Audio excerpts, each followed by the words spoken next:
Ezekiel Elliott might be the best pure rushing running back in the league right now. Honestly, it's probably between him and Gurley, and you could definitely make an argument for him. I mean, Ezekiel Elliott's rushing totals are definitely pretty insane. In his rookie year, he had 1,600 rushing yards. His second year, he had 983, but keep in mind that was only in 10 games. And then last year, he had another 1,437. Gurley probably would be his number one threat in that regard, where he had 1,251 last year and 1,305 in 2017. Not to mention, he's averaged 4.8 yards per attempt and got 30 touchdowns over that period of time. Whereas Elliott has only averaged 4.7 yards over his career, and he only has 28 touchdowns in his 3-year career. You can make the argument for either one, but there's no doubt about it, Ezekiel Elliott has put himself in this conversation. And also, this isn't a video about who's better, Todd Gurley or Ezekiel Elliott. This is just a video about Ezekiel Elliott, so you don't have to compare the two. Just be happy you have Ezekiel Elliott if you're the Cowboys. And just to be clear, I'm not including someone like Le'Veon Bell in that instance, for example, because he's not quite as good of a pure rushing running back, but he makes up for it by also being effective in the passing game. But anyways, enough of me rambling. Let's just get into what makes him such an effective player, and let's start things off with this play. So first things first, the way it's going to start off is that the center and left guard are both essentially going to try to push those two Seattle defenders as far to the opposite side of the screen as possible. They want to create a gap right there in the middle of the screen, and it's going to work as you see. Now the guy to look at is going to be Bobby Wagner here, and now you might be saying, wait a second, what's the point of this? Why are they trying to create a wide open gap for Bobby Wagner to easily run straight through? And the reason for that is actually going to be because of that Dallas Cowboy right there. Focus on what he's doing. He's running to the left side of the screen, and he's going to actually be in charge of blocking that Seattle player over there. Because Elliott is not running just straight up the middle. Elliott is instead going to be rushing to the left side of the screen. This is not going to be an easy play to pull off at all, because he's going to have to accelerate while running to the left side of the screen. So he's going to have the footwork to move over to the other side of the screen, while also having the leg strength and the acceleration to get over to that side of the screen quickly. But that's going to be exactly what he's able to do. He is able to get through that gap, and they're able to pick up a decent gain on that one. That kind of play does a couple of things. One thing, it just gains you some yards, but also it keeps the Seattle defenders honest, where now they know they can't just crash in the middle. They have to be aware of a potential run to either side of the screen, which can definitely cause some problems. His acceleration is really what makes him such an effective player in my opinion, and this one will be a good example of that. First off, what Dallas is going to do is have their left tackle and center both double team that Seattle player right over there. Then the left guard will get off his block and move up to block that linebacker, and Ezekiel Elliott will just simply run right there. However, once this play develops, the Seattle defender is going to do a pretty good job of closing that gap on the right side of the screen, meaning Elliott only has one option on this play. He has to go to the gap on the left side of the screen. Luckily for him, there is a decent gap right now, but again, that can close at any moment. All it takes is one Seattle defender to realize what's going on, lunge over in that direction, and he could potentially make a play. So that's where acceleration comes in, and also keep in mind, Ezekiel Elliott is not already at a top speed right now. In fact, he's almost just standing still because he had to make sure that a hole did develop before he ran through it. But look at how fast he's able to accelerate. He so easily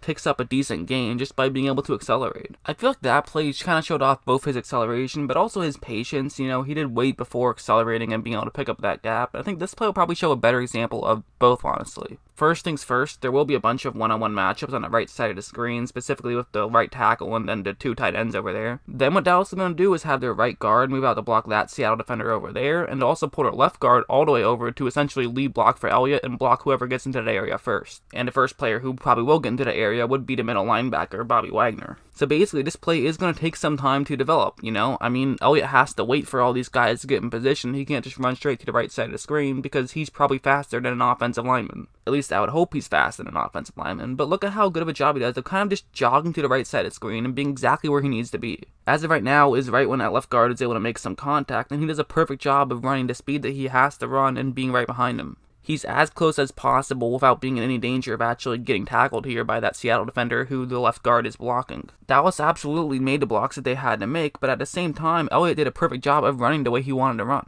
Elliott kind of has the reputation of being just kind of a pure downhill runner, and that's really not the case at all. While I do think that he's an elite downhill runner, I think this guy can definitely move east and west very well. Like on this one, it's going to start off with the left guard and tackle each having 1-1 matchups with those two Detroit Lions right over there. And then they're actually going to send that tight end on the left side of the screen up to block that linebacker, and then they'll pull the right guard over to the left side of the screen to block the other Detroit Lion who's on the line. From there, it'll actually be the right tackle who's then going to pull over and try to block that Lion, so everyone on the left side of the screen is accounted for, but again, this is going to take a bit of time to develop. So one thing is, watch Elliott here. Watch how he kind of fakes a step to the right and then goes to the left. That little fake is all he needs to give that good Dallas line enough time to make sure they're all making their blocks. Because now, if you take a look, I mean, everyone is making their block here. This is about as well blocked of a play as you can ask for. So if you're Elliott, don't just think first down here, think home run here. It's going to be tough because, of course, you're not blocking the safety on this one, so the safety is the guy who can come over and make this play, and for Elliott, he's going to have to actually kind of run in a weird angle here. He's going to have to go up, then go to the left side of the screen, but then go further up to try to make sure he can get as many yards as possible, but look at how he's going to be able to do a good job of doing that. He just barely isn't quite able to stay in bounds, however, still a tremendous play by Elliott to pick up as many yards as he possibly could. While Elliott maybe isn't the best in the passing game compared to some of these other guys, that doesn't mean that he's a complete nothing in the passing game either. Like, if you take a look at this one, this is actually going to be a screen pass, and that's probably where he really makes his money in the receiving game. First things first, Dallas is going to send a receiver up to the top half of the screen, which is going to force that Detroit Lion, who's in man coverage, to also follow him up to the top half of the screen. Sometimes when you're running man coverage, it's actually the perfect situation to run a screen pass, and this is going to be one of those times, because also that Dallas Cowboy is basically just going to run straight to the top half of the screen, which is going to force his assigned man to also run in that direction. Doing all of this essentially would just clear out that entire bottom half of the screen, which is key because Elliott is going to run in that direction, and they're also going to have 3 Dallas linemen also run out in that direction to block for Elliott. So the stage is set, and after this play develops, Elliott is easily open, and Prescott is going to be able to hit him, so so far so good, kind of. I mean, there are a couple of problems happening right now. For one thing, that Detroit Lion is doing a pretty good job of trying to get over and trying to get to Elliott, which is then going to force another Cowboy to have to run over and block him. Not the end of the world, they do have several offensive linemen up in that direction, but this is now going to take 2 of them out of the play, essentially. Not only that, but there's also another Detroit Lion right behind Elliott, so Elliott has no time to basically just sit back and wait for things to happen. He's going to have to run and get around that one Detroit Lion ahead of him while running at a top speed, because if he slows down at all, he'll get caught from behind. But that's going to be exactly what he's able to do, as he's able to cut back to the inside and get around both of those 2 Lions. So now he's already picked up a big gain, but he isn't quite home free just yet. There are 2 Detroit Lions in the area who could potentially make a play, however, he only has 1 blocker ahead of him. So the question is going to be, does he have the speed to get into the end zone? And the answer is going to be an absolute yes. The offensive lineman who was ahead of him definitely did a good job of blocking on that play, but Elliott did have the speed and was able to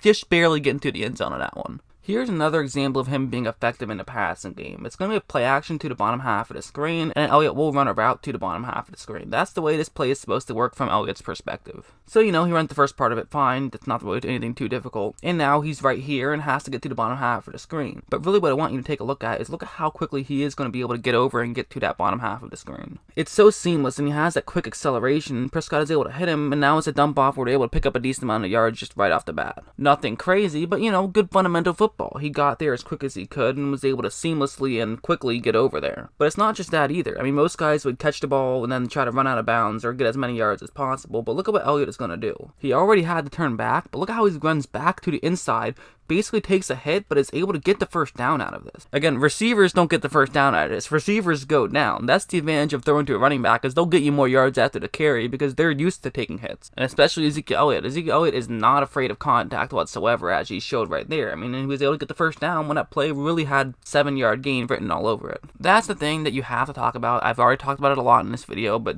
I will talk about it again. His acceleration. That's what makes him so effective. And not just that, but Dallas knows it. Dallas game plans to use acceleration to their advantage, and here they will do exactly that. First, what they're going to do is have their center and left guard double team that Falcon right over there, and then the left guard, after getting off the double team, will move up to block that Falcon linebacker right over there. After that, they'll have their right guard with a one-on-one matchup with that Falcon interior lineman, and then they're going to have their right tackle and a tight end both double team that Falcon on the right side of the screen, and then the right tackle will then move up to block the other Falcon linebacker in that area. So typically what we would expect out of Cole Beasley here on the right side of the screen, what would you expect him to block? You probably would say, okay, he's probably going to block that Falcon right over there. You know, he's Cole Beasley, he's not going to make an insane block, but all he has to do is really just get in his way, and this can allow Elliott to easily get past that line of scrimmage. However, that's not what he's going to do at all, actually. He's instead going to block that defensive back who's right over there on the top right-hand corner of the screen. This is actually really interesting, because they're knowingly leaving a Falcon on that right side of the screen unblocked who definitely could run in and make this play, but they trust Ezekiel Elliott's acceleration to get past the line of scrimmage before that Falcon can get over and make a play. They're giving themselves an extra blocker in the middle of the screen by trusting that that Falcon will not get over and be able to make this play, and that's going to actually be the exact correct decision, because Elliott absolutely has that speed, and now that he was able to get past everyone, he was able to run all the way to where the safety was finally able to bring him down. One more play I want to talk about, and this play is actually going to show off Ezekiel Elliott's vision, because that is one thing I didn't really bring up too much, but it is something I wanted to mention. He's a pretty good high IQ football player. He definitely knows what he's doing. Like on this play, the 2 blocks I'm going to take a look at are first going to be that center who's going to move up and block the linebacker over there, and then also the right guard who's going to block that Redskin over there. Because first off, if you take a look at the center, he's doing a perfect job on this play. He's trying to create a gap in between him and the right guard, so he's going to move over to the left side of the screen to try to allow Elliott to then run over to his left side of the screen. However, unfortunately for Elliott and the rest of the Dallas Cowboys, the right guard didn't quite do as good of a job on this play, as you see by that Redskin clearly closing up that gap, and Elliott cannot run in that direction. So what is Elliott going to do? Well, he's simply just going to choose a different gap to run through. I mean, that's not easy to do. I mean, with how quick he had to figure that out, again, he doesn't get to pause this play like we do. He had to figure it out in a split second. But he quickly realized he can't run through there. He knew that there was going to be another hole further over that he could run through, and was able to pick up a decent gain despite the fact that the blocking didn't really do much for him on that one. I mean, it should be mentioned that this Dallas Cowboys offensive line has some absolute studs on it, but you know what? Elliott definitely can run even when the offensive line doesn't help him out. I don't know if he's number 1, but is he top 5? I think absolutely, without a doubt.